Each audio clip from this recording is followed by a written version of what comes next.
Hi ಸ್ನೇಹಿತರೆ, ಎಲ್ಲರಿಗೂ ನಮಸ್ಕಾರ. ನೋಡಿ, ಗೃಹಲಕ್ಷ್ಮಿ ಯೋಜನೆಯ ಪ್ರತಿಯೊಂದು ಮಹಿಳೆಯರಿಗೆ ಸರ್ಕಾರ ನಿಮ್ಮ ಬ್ಯಾಂಕ್ ಖಾತೆಗೆ ಜನವರಿ, ಫೆಬ್ರವರಿ ಮತ್ತು ಮಾರ್ಚ್ ತಿಂಗಳ ಒಟ್ಟು 3 ತಿಂಗಳ 6,000 ಹಣನ ಜಮಾ ಮಾಡುವುದಾಗಿ ಒಂದು ಭರ್ಜರಿ ಗುಡ್ಡಿಸ್ನ ಕೊಟ್ಟಿದೆ.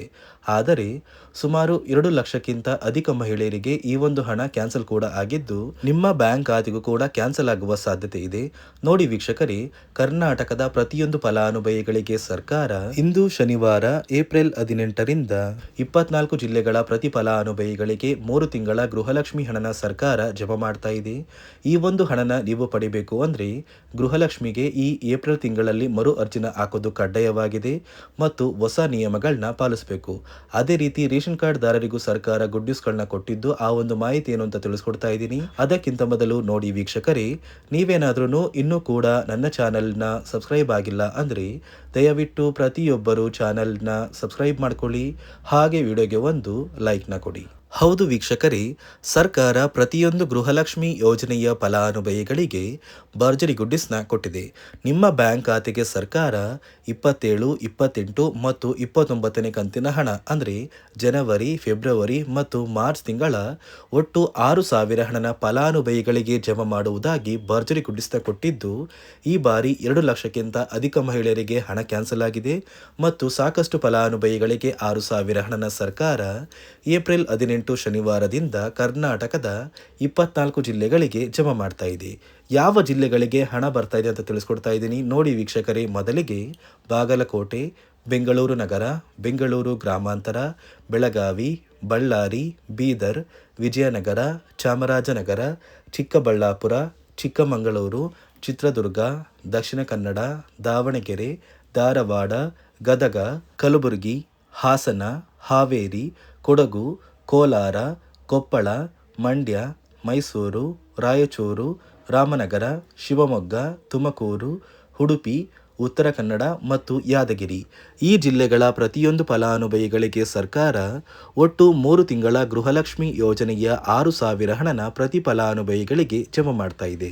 ಆದರೆ ಇಲ್ಲಿ 2,50,000ಕ್ಕಿಂತ ಅಧಿಕ ಫಲಾನುಭವಿಗಳಿಗೆ ಇನ್ನು ಮುಂದೆ ಸರ್ಕಾರ ಗೃಹಲಕ್ಷ್ಮಿ ಹಣನ ಕ್ಯಾನ್ಸಲ್ ಕೂಡ ಮಾಡಿದ್ದು, ನಿಮ್ಮ ಬ್ಯಾಂಕ್ ಖಾತೆಗೂ ಕೂಡ ಕ್ಯಾನ್ಸಲ್ ಆಗುವ ಸಾಧ್ಯತೆ ತುಂಬಾನೇ ಇದೆ. ಯಾಕಂದ್ರೆ ಸಾಕಷ್ಟು ಫಲಾನುಭವಿಗಳು ಗೃಹಲಕ್ಷ್ಮಿ ಹಣನ ಪ್ರತಿ ತಿಂಗಳು ಪಡಿತಾ ಇದ್ದಾರೆ. ಆದರೆ ಈ ಒಂದು ಫಲಾನುಭವಿಗಳಲ್ಲಿ 2 ಲಕ್ಷಕ್ಕಿಂತ ಅಧಿಕ ಮಹಿಳೆಯರು ಮರಣ ಹೊಂದಿದ್ದಾರೆ. ಹೀಗೆ ಮರಣ ಹೊಂದಿರುವ ಫಲಾನುಭವಿಗಳಿಗೆ ಹಣ ಜಮಾ ಆಗ್ತಾ ಇರೋದು ಸರ್ಕಾರಕ್ಕೆ ತಿಳಿದು ಬಂದಿದ್ದು, ಸರ್ಕಾರ ಈ ಏಪ್ರಿಲ್ ತಿಂಗಳಲ್ಲಿ ನೀವು ಒಂದು ಮುಖ್ಯವಾದ ಕೆಲಸನ ಮಾಡಿದ್ರೆ ಮಾತ್ರ ನಿಮ್ಮ ಬ್ಯಾಂಕ್ ಖಾತೆಗೆ ಹಣ ಜಮಾ ಮಾಡೋದು ಅಂತ ಮಾಹಿತಿ ಕೊಟ್ಟಿದೆ. ಆ ಒಂದು ಕೆಲಸ ಏನಪ್ಪಾ ಅಂದ್ರೆ, ಸರ್ಕಾರದಿಂದ ಈ ಒಂದು ತಿಂಗಳಲ್ಲಿ ನಿಮ್ಮ ಮನೆಗೆ ಕೆಲವೊಂದು ಅಧಿಕಾರಿಗಳನ್ನ ಕಳಿಸ್ತಾರೆ. ಸೊ ಆ ಒಂದು ಅಧಿಕಾರಿಗಳು ಪ್ರತಿಯೊಂದು ಫಲಾನುಭವಿಗಳ ಒಂದು ದಾಖಲಾತಿಗಳನ್ನ ಎಂಟ್ರಿ ಮಾಡ್ಕೊಂಡು ಹೋಗ್ತಾರೆ.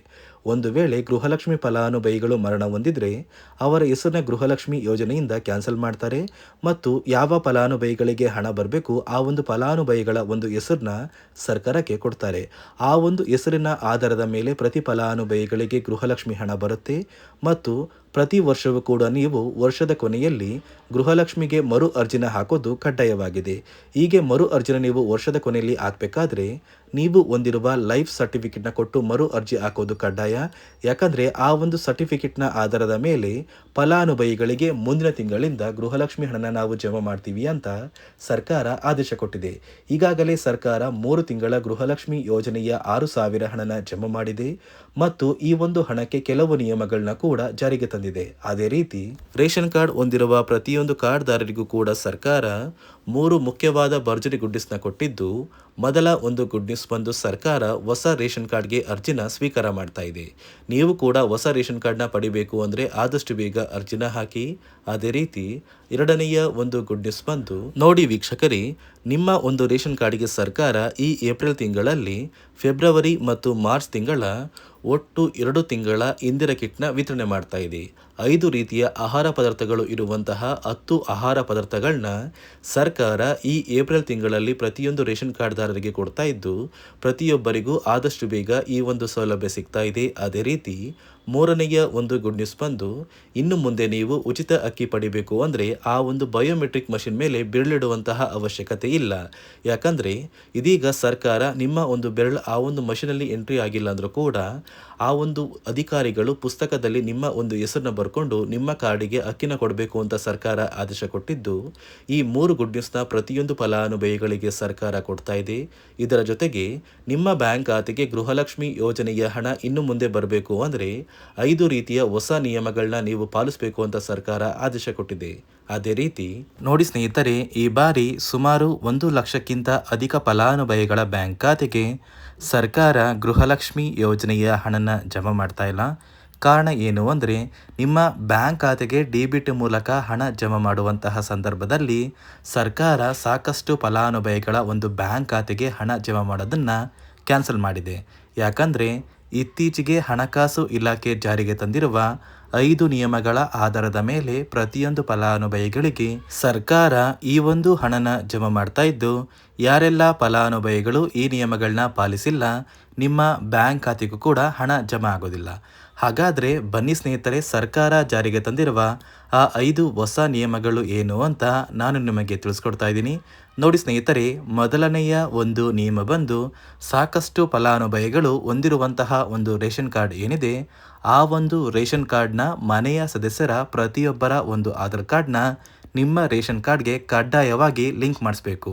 ಅಂದರೆ ಈ ಒಂದು ಲಿಂಕ್ ಮಾಡಿಸುವಂತಹ ಒಂದು ಪ್ರೊಸೀಜರ್ಗೆ ಸರ್ಕಾರ KYC ಅಂತ ಕರೀತಾರೆ. ನಿಮ್ಮ ರೇಷನ್ ಕಾರ್ಡ್ಗೆ ಇನ್ನೂ ಸಹ KYC ಆಗಿಲ್ಲ ಅಂದರೆ ನಿಮ್ಮ ಬ್ಯಾಂಕ್ ಖಾತೆಗೆ ಸರ್ಕಾರ ಮುಂದಿನ ದಿನಗಳಲ್ಲಿ ಗೃಹಲಕ್ಷ್ಮಿ ಯೋಜನೆಯ ಹಣನ ಕ್ಯಾನ್ಸಲ್ ಮಾಡುತ್ತೆ. ಅದೇ ರೀತಿ ಎರಡನೆಯ ಒಂದು ನಿಯಮ ಬಂದು, ಸಾಕಷ್ಟು ಫಲಾನುಭವಿಗಳು ಕಳೆದ 3 ತಿಂಗಳಿಂದ ಸರ್ಕಾರದಿಂದ ಬರ್ತಾ ಇರುವಂತಹ ಒಂದು ರೇಷನ್ ಏನಿದೆ, ಅಂದರೆ ಉಚಿತ ಅಕ್ಕಿ ಏನಿದೆ, ಈ ಒಂದು ರೇಷನ್ನ ಪಡ್ಕೋತಾ ಇಲ್ಲ. ಒಂದು ವೇಳೆ ಕಳೆದ 3 ತಿಂಗಳಿಂದ ನೀವು ರೇಷನ್ನ ಪಡ್ಕೊಂಡಿಲ್ಲ ಅಂದರೆ ಸರ್ಕಾರ ನಿಮ್ಮ ಬಳಿ ಇರುವಂತಹ ಒಂದು ರೇಷನ್ ಕಾರ್ಡ್ನ ಕ್ಯಾನ್ಸಲ್ ಮಾಡುತ್ತೆ. ನಿಮ್ಮ ರೇಷನ್ ಕಾರ್ಡ್ನ ಸರ್ಕಾರ ಕ್ಯಾನ್ಸಲ್ ಮಾಡಿದ್ರೆ ನಿಮ್ಮ ಬ್ಯಾಂಕ್ ಖಾತೆಗೆ ಗೃಹಲಕ್ಷ್ಮಿ ಯೋಜನೆಯ ಹಣ ಇರ್ಬೋದು ಮತ್ತು ಸರ್ಕಾರದಿಂದ ಬರುವಂತಹ ಒಂದು ಸೌಲಭ್ಯಗಳನ್ನ ನೀವು ಕಳ್ಕೋಬೇಕಾಗುತ್ತೆ. ಅದೇ ರೀತಿ ಮೂರನೆಯ ಒಂದು ನಿಯಮ ಬಂದು, ನೋಡಿ ಸ್ನೇಹಿತರೆ, ನಿಮ್ಮ ಬಳಿ ಇರುವಂತಹ ಒಂದು ಆಧಾರ್ ಕಾರ್ಡ್ ಏನಿದೆ, ಆ ಒಂದು ಆಧಾರ್ ಕಾರ್ಡ್ನ ಕಳೆದ 15 ವರ್ಷಗಳಲ್ಲಿ ನೀವು ಯಾವುದೇ ರೀತಿಯ ಒಂದು ತಿದ್ದುಪಡಿನ ಮಾಡಿಸಿಲ್ಲ ಅಂದರೆ ನಿಮ್ಮ ಬ್ಯಾಂಕ್ ಖಾತೆಗೆ ಸರ್ಕಾರ ಗೃಹಲಕ್ಷ್ಮಿ ಯೋಜನೆಯ ಹಣನ ಕ್ಯಾನ್ಸಲ್ ಮಾಡುತ್ತೆ. ಯಾಕಂದರೆ ಸರ್ಕಾರದಿಂದ ಬಂದಿರುವಂತಹ ಒಂದು ಆದೇಶದ ಪ್ರಕಾರ ಪ್ರತಿಯೊಂದು ಫಲಾನುಭವಿಗಳು ಕಳೆದ 15 ವರ್ಷಗಳಲ್ಲಿ ಯಾವುದೇ ರೀತಿಯ ಒಂದು ತಿದ್ದುಪಡಿನ ನಿಮ್ಮ ಆಧಾರ್ ಕಾರ್ಡ್ಗೆ ನೀವು ಮಾಡಿಸಿಲ್ಲ ಅಂದರೆ ಕಡ್ಡಾಯವಾಗಿ ಆದಷ್ಟು ಬೇಗ ನಿಮ್ಮ ಆಧಾರ್ ಕಾರ್ಡ್ಗೆ ತಿದ್ದುಪಡಿನ ಮಾಡಿಸಿ. ಅದೇ ರೀತಿ ನಾಲ್ಕನೆಯ ಒಂದು ನಿಯಮ ಬಂದು, ನಿಮ್ಮ ಕುಟುಂಬದ ಒಂದು ವಾರ್ಷಿಕ ಆದಾಯ 7 ಲಕ್ಷಕ್ಕಿಂತ ಕಡಿಮೆ ಇರಬೇಕು. ಒಂದು ವೇಳೆ ನಿಮ್ಮ ಕುಟುಂಬದ ವಾರ್ಷಿಕ ಆದಾಯ 7 ಲಕ್ಷಕ್ಕಿಂತ ಜಾಸ್ತಿ ಇದ್ದರೆ ನಿಮ್ಮ ಬ್ಯಾಂಕ್ ಖಾತೆಗೆ ಸರ್ಕಾರ ಗೃಹಲಕ್ಷ್ಮಿ ಯೋಜನೆಯ ಹಣನ ಕ್ಯಾನ್ಸಲ್ ಮಾಡುತ್ತೆ. ಅದೇ ರೀತಿ 5ನೆಯ ಒಂದು ನಿಯಮ ಬಂದು, ನಿಮ್ಮ ಕುಟುಂಬದ ಸದಸ್ಯರು ಅಥವಾ ಗೃಹಲಕ್ಷ್ಮಿ ಯೋಜನೆಯ ಫಲಾನುಭವಿಗಳು ಯಾರು ಕೂಡ ಸರ್ಕಾರಿ ನೌಕರರಾಗಿ ಕಾರ್ಯನಿರ್ವಹಿಸ್ತಾ ಇರಬಾರ್ದು. ಒಂದು ವೇಳೆ ನಿಮ್ಮ ಕುಟುಂಬದಲ್ಲಿ ಯಾರೇ ಆಗಿದ್ರೂ ಸರ್ಕಾರಿ ನೌಕರರಾಗಿ ಕಾರ್ಯನಿರ್ವಹಿಸ್ತಾ ಇದ್ದರೆ ನಿಮ್ಮ ಬ್ಯಾಂಕ್ ಖಾತೆಗೆ ಗೃಹಲಕ್ಷ್ಮಿ ಯೋಜನೆಯ ಹಣ ಕ್ಯಾನ್ಸಲ್ ಆಗುತ್ತೆ. ಈ 5 ನಿಯಮಗಳ ಆಧಾರದ ಮೇಲೆ ಪ್ರತಿಯೊಂದು ಫಲಾನುಭವಿಗಳಿಗೆ ಸರ್ಕಾರ ಹಣ ಜಮಾ ಮಾಡ್ತಾ ಇದೆ. ಒಂದು ವೇಳೆ ನೀವು ಈ 5 ನಿಯಮಗಳನ್ನ ಪಾಲಿಸಿಲ್ಲ ಅಂದರೆ ನೀವು ಕೂಡ ಗೃಹಲಕ್ಷ್ಮಿ ಯೋಜನೆಯ ಹಣದಿಂದ ವಂಚಿತರಾಗಬೇಕಾಗುತ್ತೆ. ನೋಡಿ ವೀಕ್ಷಕರೇ, ಇಂದು ಶನಿವಾರ ಏಪ್ರಿಲ್ 18ರಂದು ಕರ್ನಾಟಕದ 24 ಜಿಲ್ಲೆಗಳಿಗೆ 3 ತಿಂಗಳ ಗೃಹಲಕ್ಷ್ಮಿ ಯೋಜನೆಯ 6,000 ಹಣ ಜಮಾ ಆಗ್ತಾ ಇದೆ. ಅದೇ ರೀತಿ ಸಾಕಷ್ಟು ಫಲಾನುಭವಿಗಳಿಗೆ ಈ ಹಣ ಕೂಡ ಕ್ಯಾನ್ಸಲ್ ಆಗ್ತಾ ಇದ್ದು, ನಿಮ್ಮ ಬ್ಯಾಂಕ್ ಖಾತೆಗೆ ಬರಬೇಕು ಅಂದರೆ ಕೆಲವು ಕೆಲಸನ ಮಾಡಬೇಕಾಗುತ್ತೆ. ಮತ್ತು ರೇಷನ್ ಕಾರ್ಡ್ದಾರರಿಗೂ ಕೂಡ ಸರ್ಕಾರ ಭರ್ಜರಿ ಗುಡ್ಡಿಸ್ನ ಕೊಟ್ಟಿದ್ದು, ಪ್ರತಿ ಫಲಾನುಭವಿಗಳಿಗೆ ಪ್ರತಿ ರೀತಿಯ ಸೌಲಭ್ಯಗಳು ಸಿಗುತ್ತೆ ಅಂತ ಹೇಳ್ತಾ, ಇದಿಷ್ಟು ಸರ್ಕಾರದಿಂದ ಬಂದಿರುವ ಹೊಸ ಮಾಹಿತಿಯಾಗಿದೆ. ನಾನು ಕೊಟ್ಟಿರುವ ಮಾಹಿತಿ ನಿಮಗೆ ಇಷ್ಟ ಆಗಿದ್ದಲ್ಲಿ ದಯವಿಟ್ಟು ಪ್ರತಿಯೊಬ್ಬರು ನನ್ನ ಚಾನಲ್ನ ಸಬ್ಸ್ಕ್ರೈಬ್ ಮಾಡ್ಕೊಳ್ಳಿ, ಹಾಗೆ ವಿಡಿಯೋಗೆ ಒಂದು ಲೈಕ್ನ ಕೊಡಿ.